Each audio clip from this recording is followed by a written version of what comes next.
Hey everybody, Eric Grenier here, and welcome to the 33rd episode of the Writ Podcast. We're only about 90 days from the next election in Ontario. So to bring us up to date on all the latest development at Queen's Park, I'm joined today again by Sabrina Nanji of Queen's Park Observer. You can check out her newsletter at qpobserver.com. Hey Sabrina, good to see you again. Hey Eric, thanks so much for having me. Always a fun time. Yeah, well, it's going to get more and more fun as we get closer to election date. And that's one of the things that I wanted to talk about is that we've been seeing a lot more electioneering, let's just call it that. If you've been watching TV and you're someone who does once in a while see a TV commercial, which, maybe most people don't anymore, but I don't know, you might have seen an ad if you live in Ontario, just kind of touting how great things are in Ontario, that everything's going really well and, you should be happy about it. There's not a lot of a message there. There's not like a program inviting you to check out a program or anything like that. It's just inviting you to be happy to be in Ontario. And there's been a bit of criticism, a bit of blowback about that. Yeah, I mean, Ontario is the best place in the world ever, in the whole universe. That's kind of the message of the government ads we're seeing right now. And as you mentioned, it's interesting timing because we're just a couple of months out from the campaign. The campaign officially starts in the beginning of May, but it feels like we've been in campaign mode for a very long time. And obviously, when it comes to government advertising, political party advertising, there's a lot of rules around that. But we are seeing more ads from the conservative government right now that are very positive and bubbly and, making things sound all peachy in Ontario. And I guess maybe you want to vote for these guys to keep them around for a bit longer. But the interesting thing about government, the difference between government advertising and political advertising is that obviously government advertising, the idea is that it's not supposed to be partisan, but these ads, about how Ontario is getting stronger, we're making a comeback from the pandemic. They're like blasted on all the airwaves now. The PCs had them running during the Super Bowl, the most tuned into event like ever, basically. And so a lot of eyes on this, and they're not cheap. The thing is that we don't know right now how much the government's spending on these ads. I'm sure I'm not the only reporter that has filed some FOIs for this to get the numbers on it. But, it's interesting because the Auditor General in Ontario, this independent officer of the legislature, used to have oversight of government ads. And the previous government, the Wynne Liberal government, took that away. And so Auditor General Bonnie Lysyk basically said at the time this would amount to like a rubber stamp that she used to be able to approve where government ads were overtly partisan and other little things like if you see a government ad, they need to disclose that it's paid for by the government, that type of thing. So those rules are still in place, but there's been occasions where the Auditor General has said in her annual reports that, whether it be a liberal ad or even more recently a conservative ad, that if she still had those oversight powers, she would have mixed them in the green room. Essentially, she would have said, these are overtly partisan, not cool. And I think everyone, especially the opposition parties, are paying attention to this come election time. So I think it was Green leader Mike Schreiner who actually had the most stark criticism about this. He basically said that the government, the Ford government, is using government advertising in a partisan way. This is obviously paid for by taxpayers, and so the Ford government isn't willing to readily disclose how much they're spending on this. But that can kind of come out. It might just take some time for either the Auditor General or us reporters to dig into those numbers. I think it'll be interesting to see the impact of this. I mean, there's been a lot more advertising on the social media side. It's a little cheaper to run ads on social media from the political parties. The Liberals have been going very hard on that. During pandemic times, a lot of people are tuned into like our virtual screens. We're watching more TV, we're online more. So I think, it remains to be seen how effective these ads are, but there are a lot of rules around the partisan side of advertising. So to run the government ads, it's kind of a bit of a sneak around, if I can put it that way. Obviously, that's just my view. The government is saying, the Ontario is doing better. And so it's just their job as government to let people know that. But don't forget, that the Liberals kind of did this as well. They removed the Auditor General's oversight and then spent millions of dollars on a huge ad campaign just before the 2018 election. So for me, it feels like a bit par for the course. And I think it's going to be on voters to kind of, parse all this stuff they're getting, all this, positive or negative feedback. And I think we had kind of talked previously, Eric, about so there are rules with election advertising. There are like timelines and how much money you can spend for the political parties. And so just before kind of all these rules came in, we were seeing some early ads from the NDP and the Conservatives attacking each other, and also attacking the Liberal leader, Stephen Del Duca, that gave them an opportunity to kind of define Del Duca. We didn't see much from the Liberals at the time. And so Del Duca's got a lot of political baggage. The NDP and the PCs were bringing that up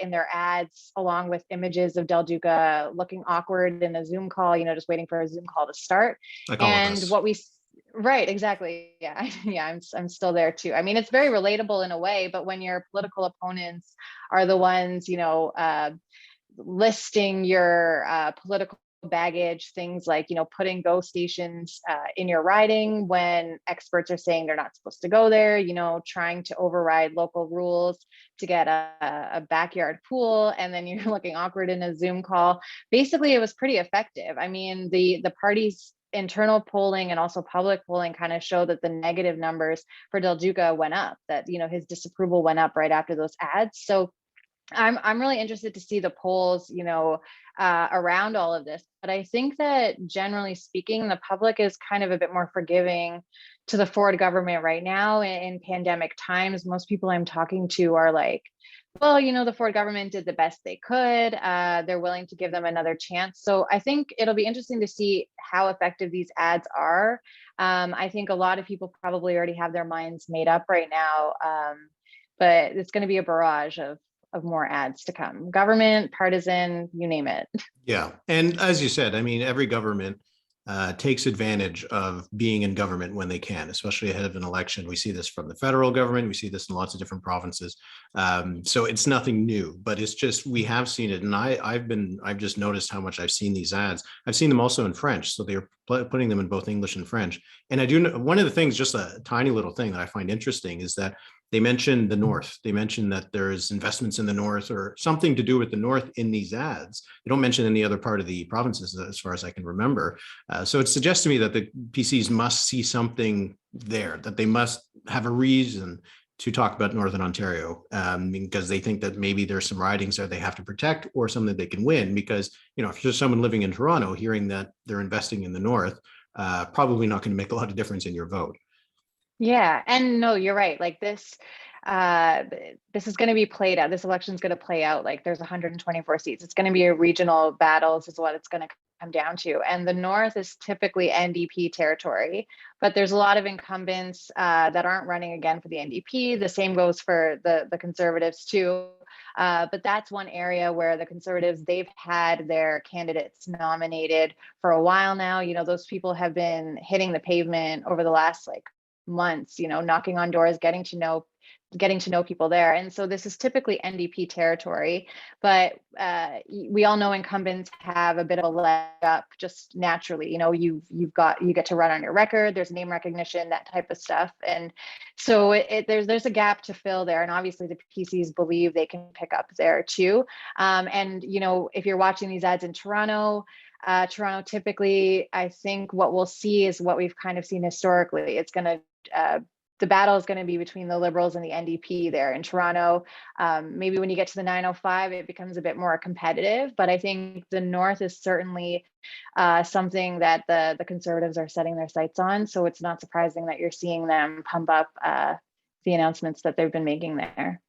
So the election is going to start. I don't know if you know the date offhand, but it's the first week of May at the very least that the writs will drop. May 4th. May 4th. Yeah. There you go. And campaigns starts Yeah. officially. Yes, and well, yes, officially, let's just say that. But the Conservatives recently announced that they're going to be moving back the budget date further on. It was originally going to be at the end of March. Now it's going to be at the end of April. So literally just a couple of days before Parliament would lift and the election officially kicks off. What's the story behind that? Yeah, this one kind of gets into the weeds a little bit, so bear with me. But basically, a couple of years ago, the Ford government brought in this self-imposed deadline. So they changed the law so that uh, Ontario governments for the future need to table the budget, publicly release it by March 31st. Now that kind of makes sense. That's when the fiscal year for Ontario ends. A lot of municipalities, agencies that the government provides funding for, they're working on their budgets at the same time. So they called it the Premier's Guarantee, that basically if they don't table the budget by the fiscal year end, the Premier and his finance minister have to pay a fine. And that worked out to about $10,000 for the Premier, $5,000 for the finance minister. They pay it back to the government. The Premier is all about small business. I think it was like a very business minded guarantee, and they've already gotten dinged for it in the past. When the pandemic first hit, the Ford government and then Finance Minister Rod Phillips, we know, is no longer here at Queen's Park. That's a whole other story. But there was all this pandemic uncertainty, and so COVID kind of provided, and I don't want to say an excuse, but there was a lot of uncertainty. It was really hard to predict, and so they kind of said that they needed some more time. And the Premier and the Finance Minister took the financial hit. They paid the fines. No big deal, I guess. On the policy side of things. But now they've decided to change that, and so they will not be fined if the budget comes later. And so my sources are saying that it's coming April 28th, and the Ford government basically moved to do that. So essentially, they've changed the legal deadline for the budget. They pushed it back by a month only for this year to April 30th. And of course, as you said, that's just a couple of days before the campaign starts. We're expecting a lot of vote grabbing goodies in this budget. Things like, a tax cut for middle income earners, something that the PCs promised in 2018 that hasn't yet come to fruition. We've already seen some so-called populist playbook plays here. A refund on the license plate renewal stickers, which will give most drivers $120 back. If you're living in Southern Ontario, I think it's around $60 in the north. So I think there's going to be a lot of goodies in this budget, and the benefit for the political benefit to pushing this date back to April 30th is that, of course, this is going to be fresh in people's minds. It's essentially going to be a platform oriented budget, and then essentially the House just will rise shortly after that. The budget will pass because the PCs have a majority. It's a lot closer of a majority now that they've lost a few of their incumbents, even more than they've had over since 2018. But the opposition parties have been crying foul over this. They're saying, this is an election gimmick. It's a ploy to get votes. But for me, it kind of feels like par for the course. Like this isn't something that we haven't seen from previous governments in the past. The Liberal leader, Stephen Del Duca, was saying, Doug Ford's trying to get out of paying a fine. He's going to bring in a late budget. But he's really only changing it for this year. So of course, it seems like there's some political agenda behind all of this. The government will tell you that's not the case, that they are now pivoting towards recovery, and they need more time to just, get the lay of the land, fiscally speaking. But this will certainly give them an opportunity to play up all those election goodies that we're going to see in the budget while they're on the campaign trail. Yeah, and I guess it just goes back to what we just said before. Governments will tend to use every advantage they have. And when you have a fixed election date, that advantage that governments used to have when they could kind of time things to just be really advantageous to them, it doesn't exist anymore. So you still got to use what you can get.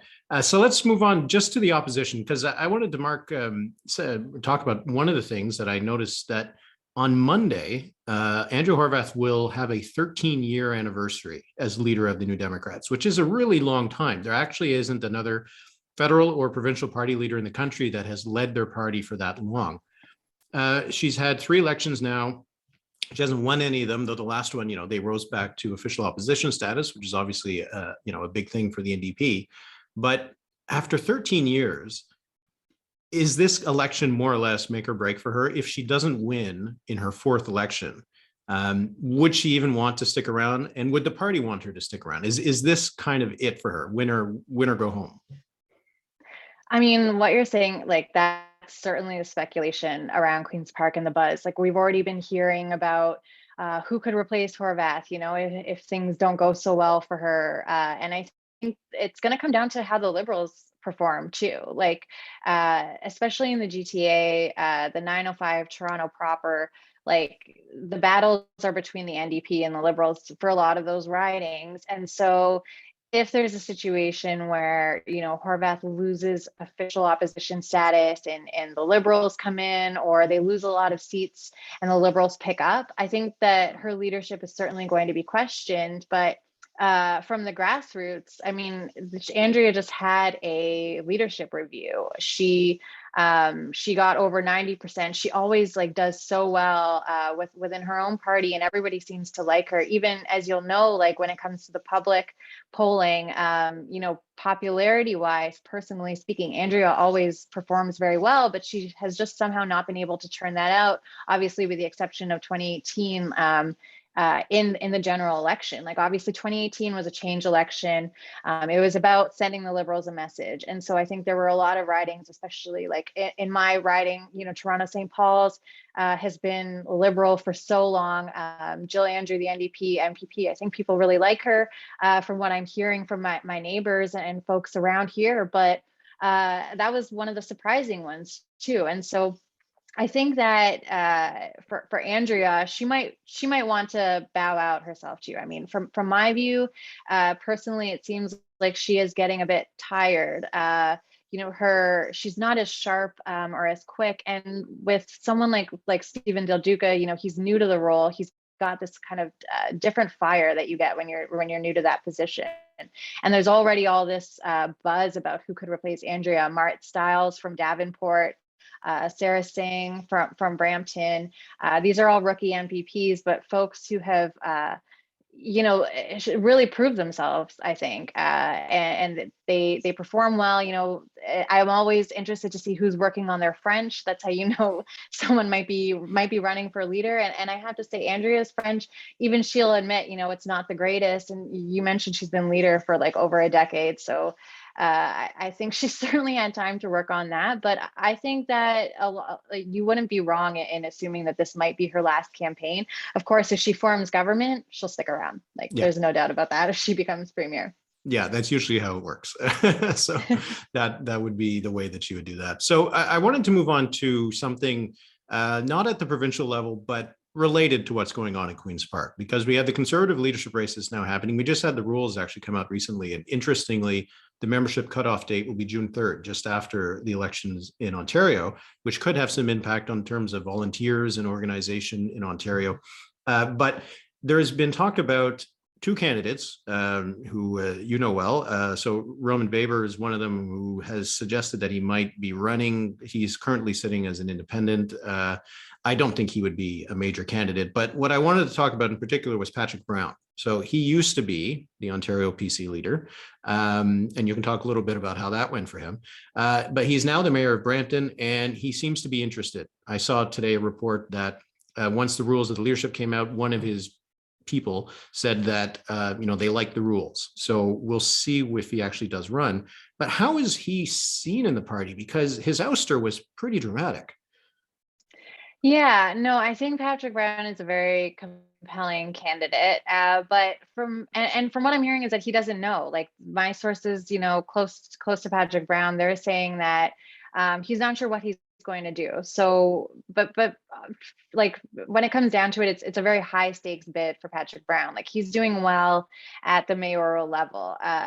He's been getting, a lot of coverage. He's been making these bold calls, especially during the pandemic, that we've kind of seen the province react react to, maybe not directly, but he'll, say, we should lift masks in schools along with the rest of the province. And then you hear the top doctor kind of saying that. So I think for him to jump into the federal arena would be a big risk for him. I don't know if he'll end up doing it, but you're right. It's very interesting timing. Like, there are a lot of conservatives in Ontario. So a later, September leadership date. I think it's September 10th, if I'm recalling correctly. That, that's at least enough time from the provincial election, because obviously there are a lot of conservatives in Ontario, and a lot of those conservatives will be busy on the provincial side of things. And this, I think, would still give Brown some room, because the municipal elections in Ontario are in October. So if you're not doing so hot provincially, you're not doing so hot for the federal leadership, you could still make a mayoral bid. I think the timing kind of all works out there.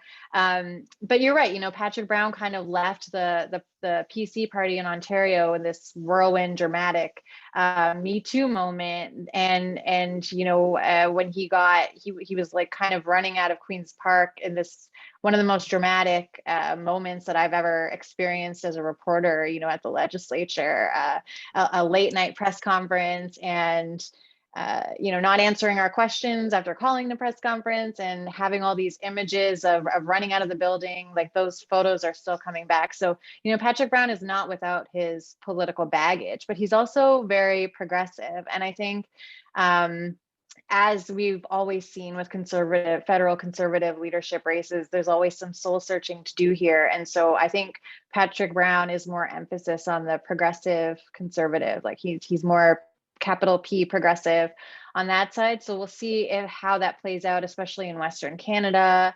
I think he's kind of sitting pretty as mayor right now, but he's got a lot of leverage. And you mentioned Roman as well. I don't know if Roman would, have much of a leg to stand on around that time. Like, pandemic restrictions are lifting. Roman's taken an anti-lockdown stance, and I don't know if the public there's really going to be much interest in that when there's virtually no restrictions in place. Like what are the issues that Roman can kind of push and hammer home and attract people to his camp. But it's kind of anybody's game now, and I'm like pulling out the popcorn. Like, I love a federal conservative race. Those are always fiery and interesting, and there's always these perennial rumors that Doug Ford wants to jump in there. He says he's busy with the province. He's going to be leading the Tories, obviously, in June provincially.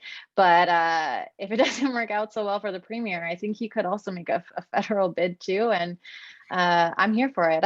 I'm curious to see if some conservatives, I mean, seriously though, like some conservatives who maybe, lose their seat or aren't doing so hot provincially, if they want to jump into the federal arena. I mean, I'm curious about Rod Phillips, maybe some other big names in Ontario, because obviously Ontario, we've got a lot of seats. We've got a lot of conservatives here. Aaron O'Toole, the previous leader, was from Ontario. So I think this timeline for the federal conservative race gives us a lot of room for, other people besides Pierre Poilievre, like to come out, and I'm here for it.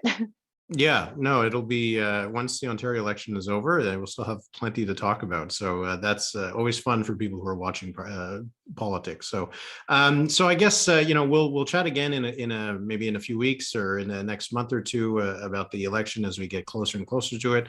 I know this will be a really interesting one because of all of what we've just talked about. Doug Ford trying to get reelected, Andrew Horwath, what happens to her? The Liberals, can they make a comeback from their near-death experience? So, Sabrina, really appreciate you coming on, and I look forward to chatting with you again.